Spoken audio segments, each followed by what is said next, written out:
ਅੱਜ ਦਾ ਸਾਡਾ ਟੌਪਿਕ ਜਿਹੜਾ ਹੈ ਡਿਸਕਸ਼ਨ ਦਾ that is about Ramsa. Ramsa is a project to universalize the secondary education in India। ਅਸੀਂ ਸੈਕੰਡਰੀ ਸਕੂਲ ਜਿਹੜੇ ਹੈਗੇ ਆ ਉੱਥੋਂ ਤੱਕ ਦੀ ਐਜੂਕੇਸ਼ਨ ਨੂੰ ਜਿਹੜਾ ਹੈ ਯੂਨੀਵਰਸਲ ਕਰਨ ਦੀ ਗੱਲ ਤੇ ਏਮ ਦੇ ਨਾਲ ਇੱਕ ਪ੍ਰੋਜੈਕਟ ਲੈ ਕੇ ਆਏ ਜਿਸ ਨੂੰ ਅਸੀਂ ਕਿਹਾ ਰਾਸ਼ਟਰੀ ਮਾਧਿਮਿਕ ਸਿੱਖਿਆ ਅਭਿਆਨ। ਮਾਧਿਮਿਕ ਮਤਲਬ secondary education which is a bridging course for in between primary and university education। ਤਾਂ ਅਸੀਂ ਇਸ ਦੇ ਲਈ ਇੱਕ ਪ੍ਰੋਜੈਕਟ ਜਿਹੜਾ ਹੈ ਲਾਂਚ ਕੀਤਾ ਜਿਸ ਨੂੰ ਅਸੀਂ ਬਾਅਦ ਵਿੱਚ ਜਿਹੜਾ ਹੈ ਉਸੇ ਪੈਟਰਨ ਤੇ ਲੈ ਕੇ ਆਂਦਾ ਜਿਹੜਾ SSA ਦਾ ਪੈਟਰਨ ਸੀ, ਜਿਹਦੇ ਵਿੱਚ ਅਸੀਂ ਕਿਹਾ ਸੀਗਾ ਕਿ universal free and compulsory education for that children below the age of 14 year. ਇਸ ਦੀ ਅਸੀਂ ਹਿਸਟੋਰੀਕਲ ਬੈਕਗਰਾਉਂਡ ਨੂੰ ਸਮਝਣ ਦੀ ਕੋਸ਼ਿਸ਼ ਕਰਦੇ ਹਾਂ। ਇੱਕ ਜਮੋਤੀਅਨ ਕਾਨਫਰੰਸ ਹੁੰਦੀ ਹੈ ਥਾਈਲੈਂਡ ਦੇ ਵਿੱਚ, ਜਿਹੜੀ world conference on education for all. Education for all ਦੀ ਜਿਹੜੀ ਕਾਨਫਰੰਸ ਹੈਗੀ ਆ ਇਹ 5 ਤੋਂ 9 ਮਾਰਚ ਤੱਕ ਹੁੰਦੀ ਹੈ, ਜਿਹਦੇ ਵਿੱਚ ਇੱਕ ਏਮ ਰੱਖਿਆ ਗਿਆ universal primary education and massive reduction of illiteracy by the end of decade. ਤਾਂ ਉਹਨਾਂ ਨੇ ਕਿਹਾ ਕਿ 2000 ਦੇ ਆਉਣ ਤੱਕ ਅਸੀਂ ਜਿਹੜਾ ਹੈ ਇਲਿਟਰੇਸੀ ਨੂੰ ਘੱਟ ਕਰਨਾ ਚਾਹੁੰਦੇ ਹਾਂ ਜਾਂ ਖ਼ਤਮ ਕਰਨਾ ਚਾਹੁੰਦੇ ਹਾਂ। ਔਰ ਇਸ ਕਾਨਫਰੰਸ ਦੇ ਵਿੱਚ ਇਹ ਸਾਰੇ ਜਿਹੜੇ ਕੰਟਰੀਜ਼ ਪਾਰਟੀਸਪੇਟ ਕੀਤੇ who are the member of world bank, UNO, UNESCO and Commonwealth, ਉਹਨਾਂ ਸਾਰੇ ਕੰਟਰੀਜ਼ ਨੇ ਮਿਲ ਕੇ ਜਿਹੜਾ ਹੈ ਇਸ ਦੇ ਵਿੱਚ ਇੱਕ ਐਗਰੀਮੈਂਟ 'ਤੇ ਪਹੁੰਚੇ ਕਿ ਅਸੀਂ ਸਾਰੇ ਕੋਸ਼ਿਸ਼ ਕਰਾਂਗੇ ਕਿ ਟਰਨ ਆਫ ਦਾ ਸੈਂਚਰੀ ਮਿਲੇਨੀਅਮ ਈਅਰ ਦੇ ਵਿੱਚ ਅਸੀਂ ਆਉਂਦਿਆਂ ਸਾਰੇ ਲੋਕਾਂ ਨੂੰ ਫੰਕਸ਼ਨਲ ਲਿਟਰੇਸੀ ਲੈ ਆਈਏ, ਯੂਨੀਵਰਸਲ ਐਜੂਕੇਸ਼ਨ। ਇਸ ਦੀ ਇੱਕ ਰਿਵਿਊ ਮੀਟਿੰਗ ਵੀ ਹੋਈ ਜਾਰਡਨ ਦੇ ਵਿੱਚ, ਜਿਹੜਾ ਹੈ ਕੰਟਰੀ ਅਮਾਨ ਸਿਟੀ ਦੇ ਵਿੱਚ, ਉਹ 96 ਦੇ ਵਿੱਚ ਹੋਈ। ਤਾਂ 1996 ਦੇ ਵਿੱਚ ਫਿਰ ਇਹ ਸਮਿਟ ਜਿਹੜੀ ਹੈ ਇਸ ਦੇ ਬੇਸਡ ਇੱਕ ਹੋਰ ਸਮਿਟ ਹੋਈ ਜਿਹੜੀ 12 ਤੋਂ 16 ਦਸੰਬਰ ਤੱਕ 1993 ਦੇ ਵਿੱਚ ਚੱਲੀ ਹੈ। ਉਹਦੇ ਵਿੱਚ ਵੀ ਐਜੂਕੇਸ਼ਨ ਫॉर ਆਲ ਜਿਹੜੀ ਹੈ 9 ਹਾਈ ਪਾਪੂਲੇਸ਼ਨ ਕੰਟਰੀਜ਼ ਨੇ ਆਪਣੇ ਲੈਵਲ ਦੇ ਉੱਪਰ ਇੱਕ ਰਿਵਿਊ ਮੀਟਿੰਗ ਰੱਖੀ, ਜਿਹਦੇ ਵਿੱਚ ਫਿਰ ਇਹ ਗੱਲ ਕਹੀ ਗਈ ਕਿ ਹਾਂ ਅਸੀਂ ਪ੍ਰੋਮਿਸ ਕਰਦੇ ਹਾਂ ਕਿ we will make our efforts to achieve the goal of education for all. ਉਸ ਤੋਂ ਬਾਅਦ ਜਦੋਂ ਮਿਲੇਨੀਅਮ ਈਅਰ ਆਉਂਦਾ ਹੈ ਤਾਂ ਜਿਹੜੀ ਇੱਕ ਮੀਟਿੰਗ ਆਉਂਦੀ ਹੈ ਜਿਹੜੀ ਇਹ ਰਿਵਿਊ ਕਰਨ ਦੇ ਲਈ ਸੀ ਕਿ up to what extent we are successful to attain the goal. ਉਹ ਡਕਾਰ ਫਰੇਮਵਰਕ ਹੈ ਜਿਹੜਾ for action on education for ਆਲ।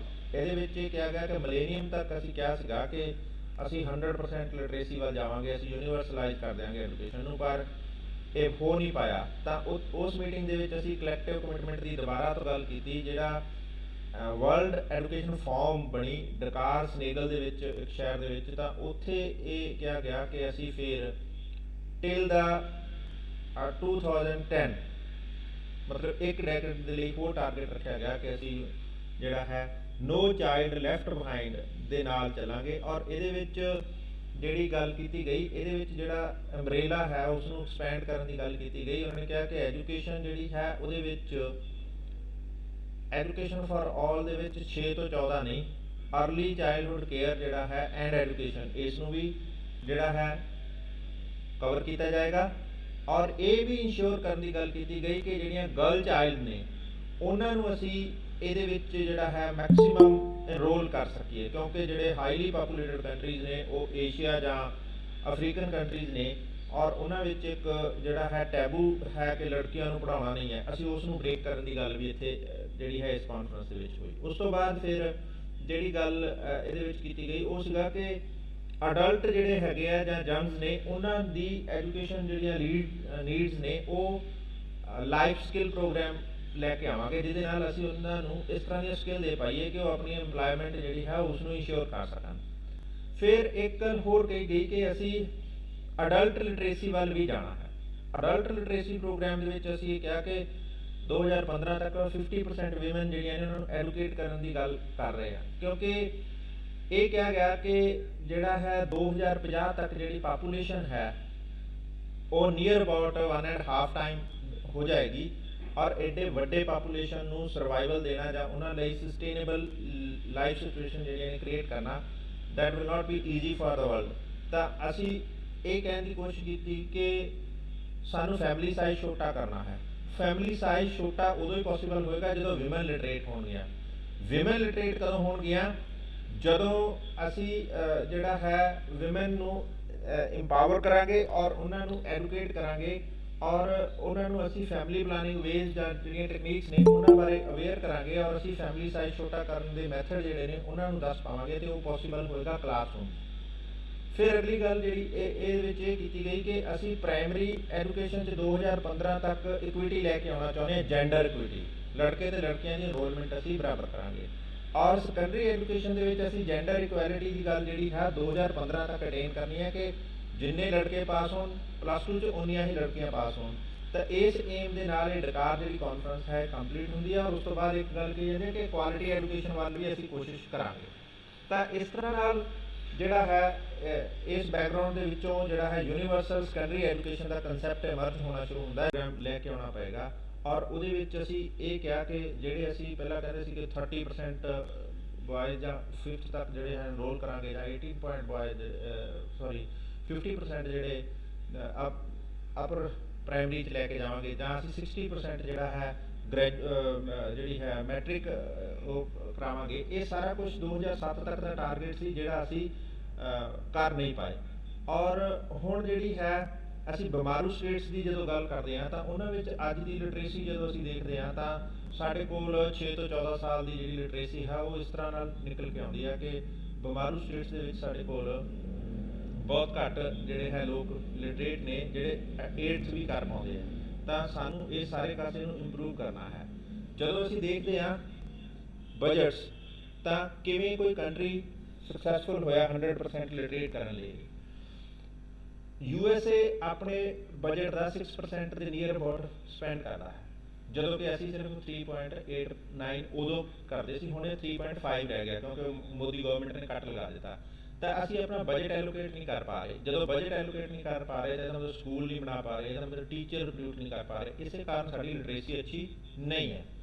ਔਰ ਜਦੋਂ ਅਸੀਂ ਬਾਕੀ ਕੰਟਰੀਜ਼ ਦੇਖਦੇ ਹਾਂ, UK ਦੇਖਦੇ ਹਾਂ, ਮਲੇਸ਼ੀਆ ਦੇਖਦੇ ਹਾਂ ਜਾਂ ਕਿਊਬਾ ਦੇਖਦੇ ਹਾਂ, ਉਹ ਆਪਣੇ ਬਜਟ ਦਾ ਬਹੁਤ ਵੱਡਾ ਹਿੱਸਾ ਜਿਹੜਾ ਹੈ ਐਜੂਕੇਸ਼ਨ 'ਤੇ ਸਪੈਂਡ ਕਰਦੇ ਆ। ਇਸੇ ਕਾਰਨ ਉਹ ਸਾਰੇ 100% ਲਿਟਰੇਸੀ ਵੱਲ ਜਾ ਰਹੇ ਨੇ। ਹੁਣ ਜਦੋਂ ਅਸੀਂ ਪ੍ਰਾਇਮਰੀ ਲੈਵਲ 'ਤੇ ਸੈਕੰਡਰੀ ਲੈਵਲ 'ਤੇ ਗੱਲ ਕਰਦੇ ਹਾਂ ਤਾਂ ਐਕਸਪੈਂਡੀਚਰ ਜਿਹੜਾ ਹੈ ਉਹਦੀਆਂ ਪ੍ਰੋਬਲਮ ਇਹ ਨੇ ਕਿ ਅਸੀਂ ਬਹੁਤ ਥੋੜ੍ਹਾ ਜਿਹੜਾ ਹੈ ਐਜੂਕੇਸ਼ਨ 'ਤੇ ਖਰਚ ਕਰਦੇ ਹਾਂ। ਗੌਰਮੈਂਟ ਦੇ ਟੋਟਲ ਐਕਸਪੈਂਡੀਚਰ ਦਾ ਸਿਰਫ 10% ਜਿਹੜਾ ਹੈ ਉਹ ਸਾਡੇ ਕੋਲ ਗੌਰਮੈਂਟ 'ਤੇ ਹੈ। ਔਰ ਪ੍ਰਾਇਮਰੀ ਐਜੂਕੇਸ਼ਨ ਜਦੋਂ ਅਸੀਂ ਦੇਖਦੇ ਹਾਂ ਉਹਦੇ ਉੱਤੇ ਅਸੀਂ ਸਿਰਫ 36% ਖਰਚ ਕਰਦੇ ਹਾਂ, ਜਦੋਂ ਕਿ 50% ਹੋਣਾ ਚਾਹੀਦਾ ਕਿਉਂਕਿ ਪ੍ਰਾਇਮਰੀ ਐਜੂਕੇਸ਼ਨ 100% ਦੇਣੀ ਹੈ। ਹੁਣ ਤਾਂ ਅਸੀਂ ਸੈਕੰਡਰੀ ਐਜੂਕੇਸ਼ਨ ਦੀ ਗੱਲ ਕਰ ਰਹੇ ਹਾਂ ਕਿ 100% ਦੇਣੀ ਹੈ। ਤਾਂ ਇਹ ਸਾਰੇ ਕਾਸੇ ਦੇ ਉੱਪਰ ਬਜਟ ਜਿਹੜਾ ਹੈ ਉਹ ਅਕੋਰਡਿੰਗ ਟੂ ਸਟੈਂਡਰਡ ਅਸੀਂ ਜਿਹੜਾ ਹੈ ਖਰਚ ਨਹੀਂ ਕਰ ਪਾ ਰਹੇ। ਤਾਂ 10% ਬਜਟ ਨਾਲ ਸਾਡੇ ਕੋਲ ਇਹ ਪੋਸੀਬਿਲਿਟੀ ਜਿਹੜੀਆਂ ਨੇ ਪ੍ਰੋਬਲਮ ਖੜੀਆਂ ਨੇ ਕਿ ਅਸੀਂ ਅੱਛਾ ਸਕੂਲ ਨਹੀਂ ਦੇ ਪਾ ਰਹੇ, ਅਸੀਂ ਟੀਚਰ ਰਿਕਰੂਟ ਨਹੀਂ ਕਰ ਪਾ ਰਹੇ, ਅਸੀਂ ਬੱਚਿਆਂ ਨੂੰ ਐਨਰੋਲਮੈਂਟ ਨਹੀਂ ਕਰ ਪਾ ਰਹੇ। ਔਰ ਇਸੇ ਦੇ ਲਈ ਸਾਨੂੰ ਨੀਡ ਜਿਹੜੀ ਹੈ ਫੀਲ ਹੁੰਦੀ ਹੈ ਕਿ ਸਾਨੂੰ ਇੱਕ ਮਿਸ਼ਨ ਮੋਡ 'ਚ ਜਾਣਾ ਚਾਹੀਦਾ ਹੈ, ਇੱਕ ਅਭਿਆਨ ਸ਼ੁਰੂ ਕਰਨਾ ਚਾਹੀਦਾ। ਤਾਂ ਗੌਰਮੈਂਟ ਨੇ 2007 'ਚ ਇਹ ਸਾਰੀਆਂ ਪ੍ਰੋਬਲਮ ਨੂੰ ਰਿਵਿਊ ਕਰਨ ਤੋਂ ਬਾਅਦ ਇੱਕ ਰਾਸ਼ਟਰੀ ਮਾਧਿਮਿਕ ਸਿੱਖਿਆ ਅਭਿਆਨ ਲੈ ਕੇ ਆਉਂਦਾ, ਜਿਹਦੇ ਵਿੱਚ ਉਹ ਕਹਿੰਦੇ ਆ ਕਿ ਹੁਣ ਅਸੀਂ ਯੂਨੀਵਰਸਲ ਸੈਕੰਡਰੀ ਐਜੂਕੇਸ਼ਨ ਐਕਸੈਸ ਜਿਹੜਾ ਹੈ ਸੈਕੰਡਰੀ ਐਂਡ ਹਾਇਰ ਸੈਕੰਡਰੀ, ਇਹਦਾ ਮਤਲਬ 9th 10th +1 +2 ਦੀ ਐਜੂਕੇਸ਼ਨ ਜਿਹੜੀ ਹੈ ਉਹਦੇ ਵਿੱਚ 100% ਇਨਰੋਲਮੈਂਟ ਜਿਹੜੀ ਹੈ ਇੰਸ਼ੋਰ ਕਰਨਾ ਚਾਹੁੰਦੇ ਹਾਂ। ਅਤੇ ਅਸੀਂ ਇਹ ਚਾਹੁੰਦੇ ਹਾਂ ਕਿ ਜਿਹੜੇ ਬੱਚੇ 8th ਕਰਕੇ ਰਾਈਟ ਟੂ ਐਜੂਕੇਸ਼ਨ ਤੋਂ ਪਾਸ ਆਊਟ ਹੋਣ ਉਹ ਡਰੋਪ ਨਾ ਕਰਨ, ਉਹ ਵਿਡਰਾ ਨਾ ਕਰ ਜਾਣ ਐਜੂਕੇਸ਼ਨ ਤੋਂ। ਅਸੀਂ ਉਹਨਾਂ ਸਾਰਿਆਂ ਨੂੰ ਇਨਰੋਲ ਕਰਨਾ ਚਾਹੁੰਦੇ ਹਾਂ। ਅਤੇ ਇਸ ਏਮ ਦੇ ਲਈ ਗੌਰਮੈਂਟ 2007 'ਚ ਰਮਸਾ ਜਿਹੜਾ ਹੈ ਪ੍ਰੋਗਰਾਮ ਲੈ ਕੇ ਆਉਂਦੀ ਹੈ। ਔਰ ਇਹਦੇ ਵਿੱਚ ਇੱਕ ਪਾਲਿਸੀ ਬਣਾਈ ਜਾਂਦੀ ਹੈ ਕਿ ਅਸੀਂ ਜਿਹੜਾ ਹੈ ਐਜੂਕੇਸ਼ਨ ਨੂੰ ਕੰਕੂਰੈਂਟ ਲਿਸਟ ਦੇ ਉੱਪਰ ਲਿਆ ਕੇ ਸਟੇਟ ਔਰ ਸੈਂਟਰ ਦੋਨੋਂ ਮਿਊਚੁਅਲ ਐਫਰਟਸ ਦੇ ਨਾਲ ਸਕੂਲ ਐਜੂਕੇਸ਼ਨ ਜਿਹੜੀ ਹੈ ਉਸ ਨੂੰ ਯੂਨੀਵਰਸਲ ਕਰੀਏ, ਨਾ ਕਿ ਬੇਸਿਕ ਐਜੂਕੇਸ਼ਨ। ਅਸੀਂ primary education right to education ਤੱਕ ਹੀ ਨਾ ਰੁਕ ਜਾਈਏ। ਹੁਣ ਟਾਈਮ ਆ ਗਿਆ ਕਿ ਅਸੀਂ ਸਕੂਲ ਐਜੂਕੇਸ਼ਨ ਦਈਏ ਜਿਵੇਂ ਯੂਰਪ ਦੇ ਰਿਹਾ। ਯੂਰਪ 17 ਸਾਲ ਤੱਕ ਬੱਚੇ ਜਿਹੜਾ ਹੈ ਕੋਈ ਵੀ ਯੰਗ ਹੈ ਉਸ ਨੂੰ ਚਾਈਲਡ ਡਿਫਾਈਨ ਕਰਦਾ ਔਰ 18 ਸਾਲ ਦੇ ਵਿੱਚ ਅਡਲਟ ਹੁੰਦਾ ਜਦੋਂ ਉਹਨੂੰ ਵੋਟ ਰਾਈਟ ਮਿਲਦਾ। ਤਾਂ ਜਿੰਨਾ ਚਿਰ ਤੱਕ ਉਹਨੂੰ ਵੋਟ ਰਾਈਟ ਨਹੀਂ ਮਿਲਦਾ ਉਹਨਾਂ ਚਿਰ ਤੱਕ ਉਹਨੂੰ ਐਜੂਕੇਸ਼ਨ ਦਾ 1 ਵੀ ਰੁਪਈਆ ਉਹਦੇ ਤੋਂ ਨਹੀਂ ਲਿਆ ਜਾਂਦਾ, ਫ੍ਰੀ ਐਜੂਕੇਸ਼ਨ ਦਿੱਤੀ ਜਾਂਦੀ ਹੈ ਔਰ ਯੂਨੀਵਰਸਲ ਦਿੱਤੀ ਜਾਂਦੀ ਹੈ। ਤਾਂ ਇਹੀ ਏਮ ਨੂੰ ਧਿਆਨ 'ਚ ਰੱਖਦੇ ਹੋਏ ਆਪਣੀਆਂ ਐਜੂਕੇਸ਼ਨ ਸਿਸਟਮ ਨੂੰ ਇੰਟਰਨੈਸ਼ਨਲ ਪੈਟਰਨ ਦੇ ਉੱਪਰ ਅਡਾਪਟ ਕਰਨ ਦੇ ਲਈ ਜਾਂ ਅਡੈਪਟ ਕਰਨ ਦੇ ਲਈ ਸਾਨੂੰ ਇਹ ਨਵਾਂ ਪੈਟਰਨ ਜਿਹੜਾ ਹੈ ਡਿਵੈਲਪ ਕਰਨਾ ਪਿਆ, ਜਿਹਦੇ ਵਿੱਚ ਅਸੀਂ ਕਿਹਾ ਹੁਣ ਅਸੀਂ ਸੈਕੰਡਰੀ ਐਜੂਕੇਸ਼ਨ ਲੈ ਕੇ ਆਵਾਂਗੇ। ਔਰ ਸੈਕੰਡਰੀ ਐਜੂਕੇਸ਼ਨ ਦੇ ਵਿੱਚ ਵੀ ਅਸੀਂ ਇਹ ਕਿਹਾ ਕਿ ਜਿਹੜਾ ਸਾਡੀ ਇਹ ਮੋਰਲ ਨੀਡ ਹੈ ਕਿ ਸਾਨੂੰ ਆਪਣੇ ਬੱਚਿਆਂ ਨੂੰ ਸਕਿੱਲਫੁਲ ਬਣਾਉਣਾ ਹੈ ਤਾਂ ਕਿ ਉਹ ਆਪਣੀ ਲਿਵਲੀਹੁੱਡ ਜਿਹੜੀ ਹੈ ਉਸ ਨੂੰ ਅਰਨ ਕਰ ਸਕਣ, ਔਰ ਇਸ ਲਈ ਸਾਨੂੰ ਯੂਨੀਵਰਸਲ ਐਜੂਕੇਸ਼ਨ ਦੀ ਗੱਲ ਜਿਹੜੀ ਹੈ ਕੀਤੀ ਗਈ।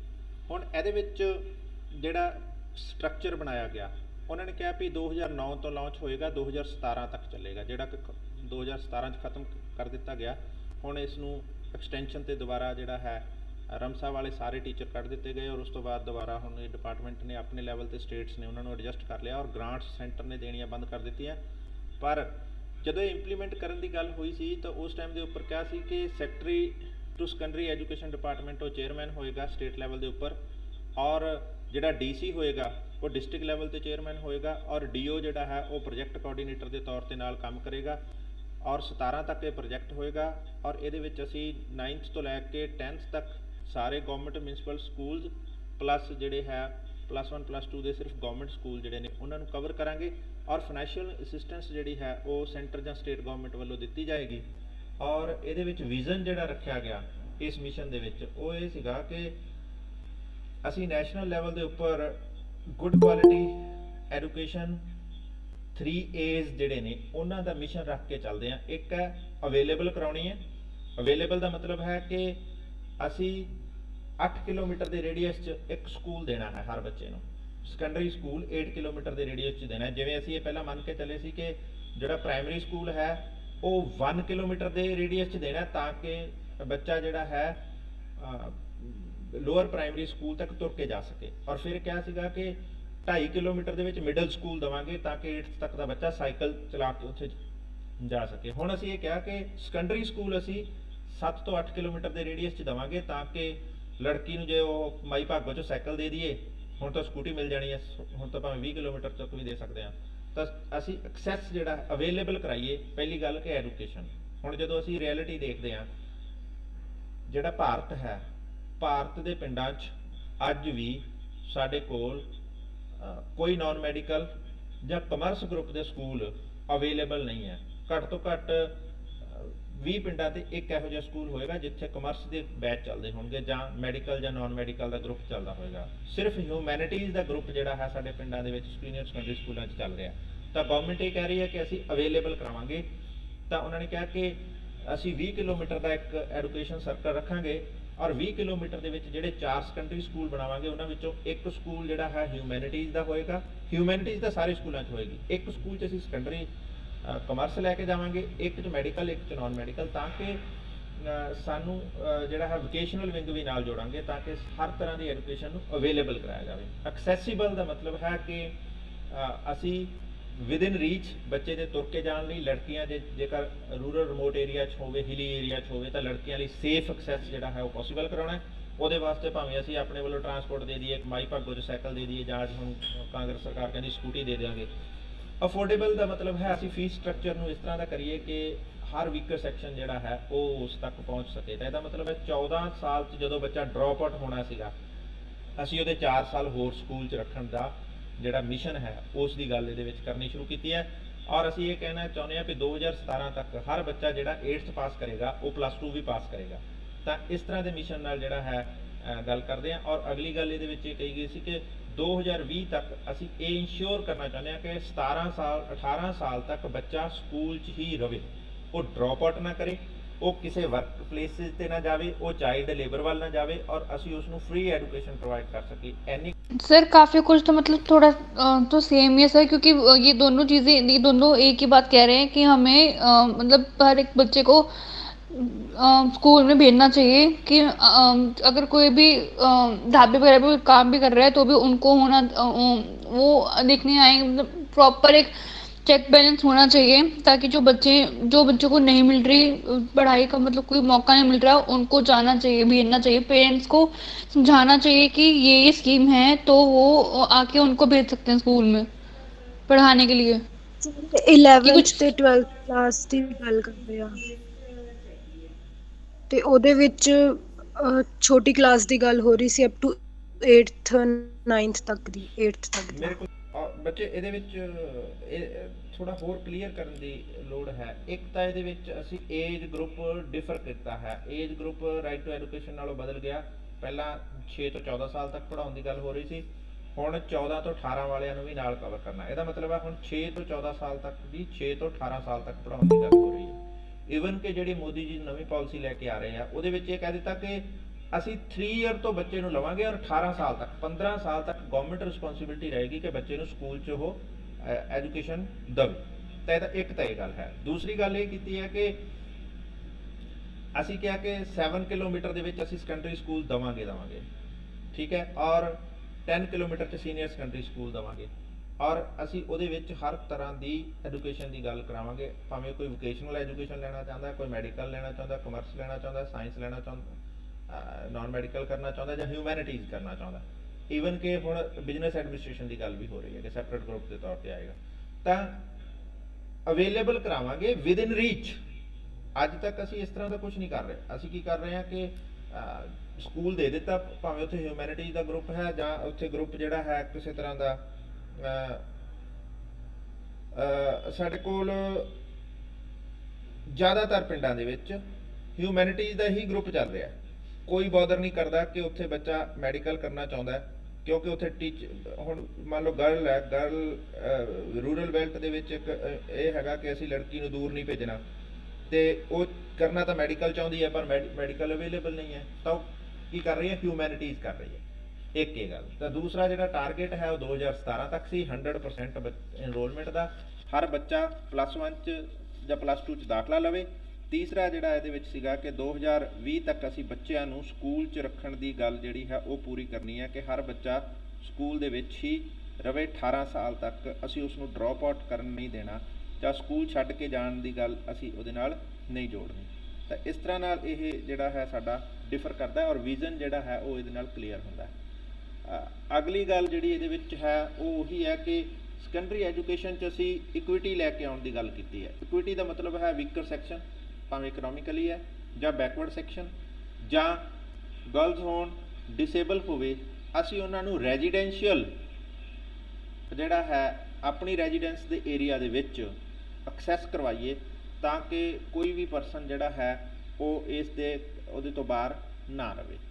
ਹੁਣ ਨੈਸ਼ਨਲ ਲੈਵਲ ਦੇ ਉੱਪਰ ਅਸੀਂ ਜਦੋਂ ਇਸ ਦੇ ਆਬਜੈਕਟਿਵ ਜਾਂ ਗੋਲਸ ਦੀ ਗੱਲ ਕਰਦੇ ਹਾਂ ਤਾਂ ਉਹਦੇ ਵਿੱਚ ਇਹ ਕਿਹਾ ਗਿਆ ਕਿ ਅਸੀਂ ਇੰਸ਼ੋਰ ਕਰਾਂਗੇ ਕਿ ਸਾਰੇ ਸੈਕੰਡਰੀ ਸਕੂਲ ਜਿਹੜੇ ਨੇ ਫਿਜ਼ੀਕਲ ਫੈਸਿਲਿਟੀਜ਼, ਸਟਾਫ ਤੇ ਸਪਲਾਈ ਉਹਦੇ ਵਿੱਚ ਐਟਲੀਸਟ ਜਿਵੇਂ ਦੇ ਪ੍ਰਸਕ੍ਰਾਈਬਡ ਨੋਰਮਸ ਨੇ ਗਵਰਨਮੈਂਟ ਦੇ, ਉਹਨਾਂ ਨੋਰਮਸ ਦੇ ਅਕੋਰਡਿੰਗ ਅਸੀਂ ਸਕੂਲ ਖੜਾ ਕਰ ਸਕੀਏ ਔਰ ਉਹ ਹਰ ਤਰ੍ਹਾਂ ਦੀ ਜਿਹੜੀ ਹੈ ਨੋਰਮਸ ਨੂੰ ਫੁੱਲਫਿਲ ਕਰਦਾ ਹੋਵੇ। ਉਹਦੇ ਕੋਲ ਪਲੇਗਰਾਊਂਡ ਹੋਵੇ, ਉਹਦੇ ਕੋਲ ਲੈਬੋਰਟਰੀਜ਼ ਹੋਣ, ਉਹਦੇ ਕੋਲ ਕਲਾਸਰੂਮ ਹੋਣ, ਉਹਦੇ ਕੋਲ ਲਾਇਬ੍ਰੇਰੀਜ਼ ਹੋਣ, ਉਹਦੇ ਕੋਲ ਲੈਬਸ ਹੋਣ, ਸਾਰੇ ਤਰ੍ਹਾਂ ਦਾ ਇਨਫਰਾਸਟ੍ਰਕਚਰ ਦੇ ਨਾਲ, ਔਰ ਸਟਾਫ ਵੀ ਜਿਹੜਾ ਹੈ 100% ਅਵੇਲੇਬਲ ਹੋਵੇ। ਅਗਲੀ ਗੱਲ ਜਿਹੜੀ ਇਹਦੇ ਵਿੱਚ ਕੀਤੀ ਗਈ ਆ ਉਹ ਹੈ ਕਿ ਅਸੀਂ ਸੈਕੰਡਰੀ ਸਕੂਲ ਦੇ ਵਿੱਚ ਜਿਹੜੇ 5 ਕਿਲੋਮੀਟਰ ਦੇ ਰੇਡੀਅਸ 'ਚ 7 ਕਿਲੋਮੀਟਰ ਦੇ ਰੇਡੀਅਸ 7 ਤੋਂ 10 ਕਿਲੋਮੀਟਰ ਦੇ ਰੇਡੀਅਸ ਦੇ ਵਿੱਚ ਜਿਹੜੇ ਸੈਕੰਡਰੀ ਤੇ ਸੀਨੀਅਰ ਸੈਕੰਡਰੀ ਸਕੂਲ ਪ੍ਰੋਵਾਈਡ ਕਰਾਉਣੇ ਆ। ਔਰ ਜੇਕਰ ਇਸ ਤਰ੍ਹਾਂ ਦੀ ਪੋਸੀਬਿਲਿਟੀ ਨਾ ਹੋ ਪਾਵੇ ਤਾਂ ਫਿਰ ਅਸੀਂ ਸੇਫ ਟਰਾਂਸਪੋਰਟ ਅਰੇਂਜਮੈਂਟਸ ਕਰਕੇ ਦੇਣੀਆਂ ਨੇ ਰੈਜ਼ੀਡੈਂਸ਼ੀਅਲ ਫੈਸਿਲਿਟੀਜ਼ ਦੇ ਨਾਲ, ਔਰ ਉਹਦੇ ਵਾਸਤੇ ਤੁਸੀਂ ਭਾਵੇਂ ਉਹਨਾਂ ਨੂੰ ਫ੍ਰੀ ਸਾਈਕਲ ਦੇ ਦਿਓ ਜੇਕਰ ਤੁਹਾਡਾ ਇਲਾਕਾ ਸੇਫ ਹੈ। ਜਿਵੇਂ ਪੰਜਾਬ ਦੇ ਵਿੱਚ ਈਵ ਟੀਜ਼ਿੰਗ ਨਹੀਂ ਹੈ ਤਾਂ ਅਸੀਂ ਸਾਈਕਲ ਦੇ ਦਈਏ ਤਾਂ ਲੜਕੀਆਂ ਪਹੁੰਚ ਜਾਣਗੀਆਂ, ਪਰ ਯੂਪੀ 'ਚ ਈਵ ਟੀਜ਼ਿੰਗ ਹੈ ਤਾਂ ਉੱਥੇ ਸਾਨੂੰ ਸਕੂਟੀ ਦੇਣੀ ਪਏਗੀ। ਹੋ ਸਕਦਾ ਉੱਥੇ ਸਕੂਟੀ ਨਾਲ ਵੀ ਪ੍ਰੈਫਰ ਨਾ ਕਰੇ ਪੇਰੈਂਟਸ ਭੇਜਣਾ ਕਿਉਂਕਿ ਸੇਫਟੀ ਨਹੀਂ ਹੈ, ਸਕੂਟੀ ਵੀ ਰੋਕੀ ਜਾ ਸਕਦੀ ਹੈ। ਤਾਂ ਅਸੀਂ ਟਰਾਂਸਪੋਰਟ ਫੈਸਿਲਿਟੀ ਜਿਹੜੀ ਹੈ ਉਸ ਨੂੰ ਸੇਫ ਕਿਵੇਂ ਪ੍ਰੋਵਾਈਡ ਕਰਾਵਾਂਗੇ, ਇੱਕ ਇਹ ਗੱਲ ਵੀ ਇਹਦੇ ਨਾਲ ਲੈ ਕੇ ਚੱਲ ਰਹੇ ਹਾਂ। ਫਿਰ ਅਸੀਂ ਇਹ ਇੰਸ਼ੋਰ ਕਰਦੇ ਹਾਂ ਕਿ ਕੁਆਲਿਟੀ ਜਿਹੜੀ ਹੈ ਜੈਂਡਰ ਦੇ ਕਾਰਨ ਇਹ ਨਾ ਹੋਵੇ ਕਿ ਲੜਕੀ ਹੈ ਤਾਂ ਉਹਨਾਂ ਦੇ ਸਕੂਲ ਘੱਟ ਹੋਣ ਜਾਂ ਉੱਥੇ ਅਵੇਲੇਬਲ ਨਾ ਹੋਵੇ। ਸੋਸ਼ੋ ਇਕਨੋਮਿਕ ਸਟੇਟਸ ਜਾਂ ਡਿਸੇਬਿਲਿਟੀ ਦੇ ਕਾਰਨ ਕੋਈ ਬੈਰੀਅਰ ਨਹੀਂ ਬਣਨਾ ਚਾਹੀਦਾ। ਬੱਚੇ ਨੂੰ এনवायरमेंट ਇਸ ਤਰ੍ਹਾਂ ਦਾ ਮਿਲਣਾ ਚਾਹੀਦਾ ਕਿ ਜਿਹੜਾ ਜੈਂਡਰ ਸੇਫ ਹੋਵੇ, ਜਿਹੜਾ ਡਿਸੇਬਿਲਿਟੀ ਨੂੰ ਜਿਹੜਾ ਹੈ ਐਂਟਰਟੇਨ ਕਰੇ, ਔਰ ਜਿਹੜਾ ਸੋਸ਼ੋ ਇਕਨੋਮਿਕ ਡਿਸਕ੍ਰਿਮੀਨੇਸ਼ਨ ਹੈ ਉਸ ਤੋਂ ਨਿਊਟਰਲ ਹੋਵੇ। ਇਸ ਤਰ੍ਹਾਂ ਦੇ এনवायरमेंट ਦੇ ਵਿੱਚ ਅਸੀਂ ਸਕੂਲ ਜਿਹੜਾ ਹੈ ਉਸ ਨੂੰ ਰਨ ਕਰੀਏ ਤਾਂ ਕਿ ਹਰ ਕਮਿਊਨਿਟੀ ਦਾ ਬੱਚਾ ਜਿਹੜਾ ਹੈ ਸਕੂਲ ਆ ਸਕੇ। ਔਰ ਮੇਜਰ ਜਿਹੜਾ ਰੋਲ ਇਹਦੇ ਵਿੱਚ ਹੈ ਅਸੀਂ ਕਹਿੰਦੇ ਹਾਂ ਕਿ ਇੱਕ ਤਾਂ ਕੋਗਨੀਟਿਵ ਡੋਮੇਨ ਰਿਫਾਈਨ ਕਰਨੀ ਹੈ, ਇੰਟੈਲੈਕਟ ਉਹਨਾਂ ਦਾ ਸ਼ਾਰਪ ਕਰਨਾ ਹੈ। ਦੂਸਰਾ ਹੈ ਸੋਸ਼ਲ ਐਟੀਕੇਟਸ ਦੇਣੇ ਨੇ। ਤੀਸਰਾ ਹੈ ਉਹਨਾਂ 'ਚ ਜਿਹੜਾ ਕਲਚਰਲ ਟਰਾਂਸਮਿਸ਼ਨ ਹੈ ਉਹ ਕਰਨੀ ਹੈ। ਅਸੀਂ ਕਲਚਰ ਪ੍ਰੀਜ਼ਰਵ ਜਨਰੇਸ਼ਨ 'ਚ ਕਿਵੇਂ ਕਰਦੇ ਹਾਂ, ਅਸੀਂ ਸਕੂਲਾਂ ਦੇ ਕਲਾਸਰੂਮਾਂ 'ਚ ਕਲਚਰ ਜਿਹੜਾ ਹੈ, ਯੂਥ ਫੈਸਟੀਵਲ ਆਉਂਦੇ ਆ, ਹੈਰੀਟੇਜ ਜਿਹੜੀ ਹੈ ਐਕਟੀਵਿਟੀਜ਼ ਅਸੀਂ ਕਰਦੇ ਹਾਂ, ਉਸ ਦੇ ਥਰੂ ਅਸੀਂ ਟਰਾਂਸਮਿਟ ਕਰਦੇ ਹਾਂ ਨੈਕਸਟ ਟੂ ਨੈਕਸਟ। ਫਿਰ ਰੋਡ ਮੈਪ ਦੀ ਗੱਲ ਕਰੀਏ ਤਾਂ ਪਲਾਨ ਜਿਹੜਾ ਹੈ ਚੱਲ ਕਿਵੇਂ ਰਿਹਾ ਸੀਗਾ। ਅਸੀਂ ਇਹ ਕਹਿਣ ਦੀ ਕੋਸ਼ਿਸ਼ ਕੀਤੀ ਕਿ 2013 ਤੱਕ ਅਸੀਂ ਜਿਹੜੇ ਹੈ ਇਹ ਕੋਸ਼ਿਸ਼ ਕਰਾਂਗੇ ਕਿ ਸਾਰੇ ਬੱਚੇ ਮੈਟ੍ਰਿਕ ਕਰ ਲੈਣ, 100% ਮੈਟ੍ਰਿਕ ਕਰ ਲੈਣ, ਜਿਹੜੇ ਕਿ ਪੋਸੀਬਿਲਿਟੀ ਬਹੁਤ ਘੱਟ ਹੈ। ਹਾਲੇ ਤੱਕ ਅਸੀਂ ਜਿਹੜੀ ਹੈ ਮਿਡਲ ਤੱਕ ਦੀ ਪ੍ਰਾਇਮਰੀ ਐਜੂਕੇਸ਼ਨ ਜਿਹੜੀ ਹੈ ਉਹੀ 70% ਲੋਕਾਂ ਨੂੰ ਦੇ ਪਾਏ ਆ। ਜੇਕਰ 70% ਸਾਡੇ ਸਕੂਲ ਏਜ ਸਟੂਡੈਂਟ ਜਿਹੜੇ ਨੇ ਉਹ ਮਿਡਲ ਐਜੂਕੇਸ਼ਨ ਲੈ ਰਹੇ ਨੇ ਤਾਂ ਫਿਰ ਉਹਦੇ ਚੋਂ ਵੀ ਡ੍ਰੌਪ ਆਊਟ ਕਰਨਗੇ। ਜੇ ਉਹਦੇ ਚੋਂ ਡ੍ਰੌਪ ਆਊਟ 20% ਕਰਦੇ ਹਨ ਤਾਂ ਟੋਟਲ ਦਾ 50% ਹੀ ਮੈਟ੍ਰਿਕ ਕਰਨਗੇ। ਅੱਜ ਸਾਡੀ ਇਹ ਸਿਚੁਏਸ਼ਨ ਹੈ। ਤਾਂ ਉਦੋਂ ਟਾਰਗੇਟ ਇਹ ਰੱਖਿਆ ਗਿਆ ਸੀ 2007 ਦੇ ਵਿੱਚ ਕਿ 2013 ਤੱਕ ਅਸੀਂ ਚਾਹਾਂਗੇ ਹਰ ਬੱਚਾ ਮੈਟ੍ਰਿਕ ਕਰੇ। ਫਿਰ ਅਗਲੀ ਗੱਲ ਇਹ ਕਹੀ ਗਈ ਸੀ ਕਿ 2020 ਤੱਕ ਜਿੰਨੇ ਬੱਚੇ ਮੈਟ੍ਰਿਕ ਕਰਨ ਉਹ ਸਾਰੇ ਦੇ ਸਾਰੇ +2 ਪਾਸ ਕਰਨ, ਜਿਹੜਾ ਕਿ ਪੋਸੀਬਲ ਨਹੀਂ ਹੋ ਪਾਇਆ। ਅਗਲੀ ਗੱਲ ਇਹ ਕਹੀ ਸੀ ਕਿ ਅਸੀਂ ਕੁਆਲਿਟੀ ਐਜੂਕੇਸ਼ਨ ਜਿਹੜੀ ਹੈ ਕਾਮਨ ਸਕੂਲ ਸਿਸਟਮ 'ਚੋਂ ਲੈ ਕੇ ਆਈਏ। ਅਸੀਂ ਇੱਕ ਇਸ ਤਰ੍ਹਾਂ ਦਾ ਕਮਿਟਮੈਂਟ ਕਰਨ ਦੀ ਗੱਲ ਕਰ ਰਹੇ ਹਾਂ ਜਿਹਦੇ ਵਿੱਚ ਅਸੀਂ ਕਿਹਾ ਕਿ ਸਾਰਿਆਂ ਲਈ ਗਵਰਨਮੈਂਟ ਕੁਆਲਿਟੀ ਐਜੂਕੇਸ਼ਨ ਪ੍ਰੋਵਾਈਡ ਕਰੇ, ਜਿਵੇਂ ਕਿ ਦਿੱਲੀ ਗਵਰਨਮੈਂਟ ਨੇ ਇਨੀਸ਼ੀਏਟਿਵ ਲਿਆ ਹੈ ਕਿ ਸਾਰਿਆਂ ਲਈ ਅੱਛੇ ਸਕੂਲ, ਅੱਛੀ ਬਿਲਡਿੰਗ, ਅੱਛੀ ਫੈਸਿਲਿਟੀਜ਼ ਔਰ ਸਮਾਰਟ ਕਲਾਸਰੂਮ ਦੇ ਨਾਲ ਸਕੂਲ ਜਿਹੜੇ ਨੇ ਪ੍ਰੋਵਾਈਡ ਕੀਤੇ ਜਾਣ। ਤਾਂ ਅਸੀਂ ਕਿਹਾ ਕਾਮਨ ਸਕੂਲ ਸਿਸਟਮ ਇਸ ਤਰ੍ਹਾਂ ਦਾ ਹੋਣਾ ਚਾਹੀਦਾ ਹੈ। ਸਾਡਾ ਕਾਮਨ ਸਕੂਲ ਸਿਸਟਮ ਬੜਾ ਪੂਅਰ ਚੱਲ ਰਿਹਾ ਹੈ ਔਰ DPS ਜਿਹਦਾ ਸਾਡਾ ਪਰਸਨਲੀ ਅਸੀਂ ਪੇ ਕਰ ਸਕਦੇ ਹਾਂ, ਉਹ ਪੇਇੰਗ ਕਪੈਸਿਟੀ ਤੇ ਬੇਸਡ ਸਕੂਲ ਆ, ਉਹ ਬੜਾ ਅੱਛਾ ਪਰਫਾਰਮ ਕਰ ਰਿਹਾ। ਸੈਕਰਡ ਹਾਰਟ ਬਹੁਤ ਅੱਛਾ ਪਰਫਾਰਮ ਕਰ ਰਿਹਾ ਕਿਉਂਕਿ ਉਹ ਆਪਣੇ ਪੈਸੇ ਦੇ ਕੇ ਅਸੀਂ ਉੱਥੇ ਕੰਮ ਕਰ ਸਕਦੇ ਹਾਂ। ਕਾਮਨ ਸਕੂਲ ਸਿਸਟਮ ਦੇ ਵਿੱਚ ਅਸੀਂ ਕਿਹਾ ਕਿ ਅਸੀਂ ਇਹ ਕੋਸ਼ਿਸ਼ ਕਰਾਂਗੇ ਕਿ ਕੇਂਦਰੀ ਵਿਦਿਆਲਿਆ ਜਿਵੇਂ ਰਨ ਕਰ ਰਹੀ ਹੈ ਗਵਰਨਮੈਂਟ, ਉਸੇ ਦੇ ਉੱਪਰ ਹੀ ਬੇਸਡ ਜਿਹੜਾ ਹੈ ਅਸੀਂ ਇੱਥੇ ਹਰ ਸਰਕਾਰੀ ਸਕੂਲ ਉਸੇ ਪੈਟਰਨ ਤੇ ਡਿਵੈਲਪ ਕਰ ਪਾਈਏ ਤਾਂ ਕਿ ਬੈਸਟ ਐਜੂਕੇਸ਼ਨ ਜਿਹੜੀ ਹੈ ਉਹ ਬੱਚਿਆਂ ਨੂੰ ਦਿੱਤੀ ਜਾ ਸਕੇ ਔਰ ਇਹਦੇ ਨਾਲ ਸਾਡਾ ਜਿਹੜਾ ਹੈ ਯੂਨੀਵਰਸਲ ਐਜੂਕੇਸ਼ਨ ਦਾ ਏਮ ਜਿਹੜਾ ਹੈ ਉਹ ਪੂਰਾ ਹੋ ਸਕੇ। ਹੁਣ ਜਦੋਂ